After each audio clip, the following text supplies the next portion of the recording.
Hi, Rebecca from Own Your Spoken Voice here, and I'm cuddled up in my blanket because I'm going to talk about something that feels vulnerable. I'm going to talk about my experiences of when I lost my voice, and I haven't planned what I'm going to say at all, but I do need to say there have been two times where I've lost my voice in significant ways. First time was when my eldest was just under 1 year old, and I went to a park with my godsons, and they were climbing trees and running off, and I couldn't run after them because I had the baby, and I shouted and I lost my voice. Gone. And I couldn't speak for weeks, and I couldn't sing for months and months and months. I think that happened in August, and my voice wasn't properly returned until February, and I refused to back down about it. And the second time was, I think it was October 2023, and I'd had a bit of a cold, and I was under the voice clinic because they stick a camera up your nose, and they were looking because there's something slightly strange on my vocal fold.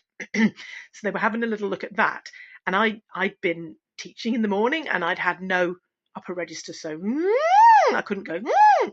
So I went to the voice clinic, and they stuck the camera, and when the consultant looked, when they looked through, there was clearly a bruise on my vocal folds, and it's called vocal fold hemorrhage, which sounds much scarier, but it really is just a bruise. A hemorrhage is a bruise.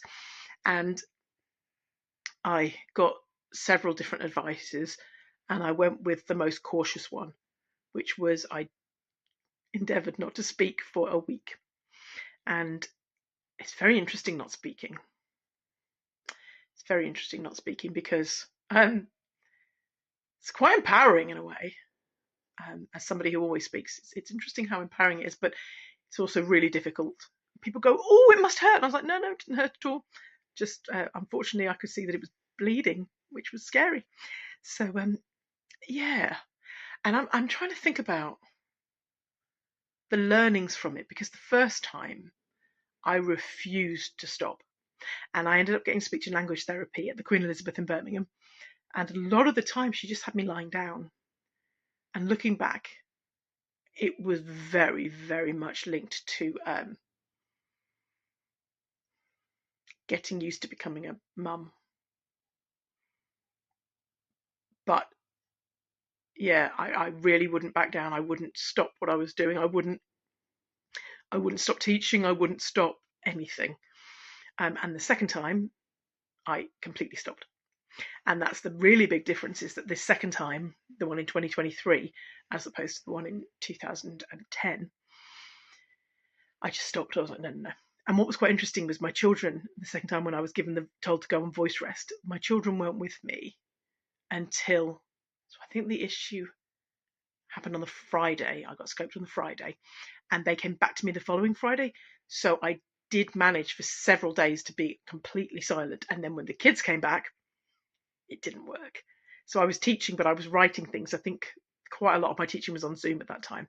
So I was writing things in the Zoom chat. So I was able to listen, I was able to pay attention, but I just couldn't demonstrate. But my children, my goodness, they just wouldn't listen to anything I said. So I ended up having to speak.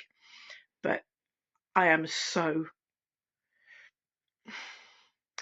grateful. I'm so grateful that I was able emotionally to stop the second time, because I think the first time I couldn't psychologically, I couldn't stop. It was my identity, and I was already sort of struggling with who am I as a mum, and then who am I if I can't teach singing, and I can't work, and I can't earn, and I can't speak, and I can't sing. It was so difficult.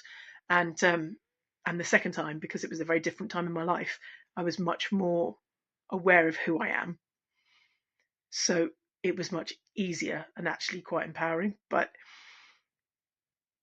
to not speak in 2010 for me, and to not work, was really difficult. Whereas in 2023, it was quite empowering. I'm not sure if that's really giving any education, but it's just me sort of sharing what I feel it was like for me.